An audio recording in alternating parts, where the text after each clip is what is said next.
Guys দেখো আমাদের এখানে দুর্গাপুজোর মানে আস্তে আস্তে মানে আর কতদিন বাকি, 1.5 মাসের মতো বাকি।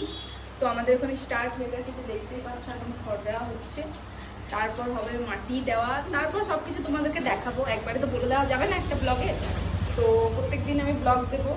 তো এখন এই যে দেখো ঘরগুলো এখানে নামানো আছে। আর আমাদের মিস্ত্রি থেকে আমরা ছোট থেকে আমাদের মিস্ত্রিগুলো মানে যখন আমার এতটুকু বয়স তখন থেকে আমরা চিনি, ভাবতে পারছো? আর এখন কত বছর হয়ে গেছে, প্রায় 25 বছর, ভাবতে পারছো? ওই একই মিস্ত্রি তোমাদেরকে আমি দেখাচ্ছি, ঠিক আছে?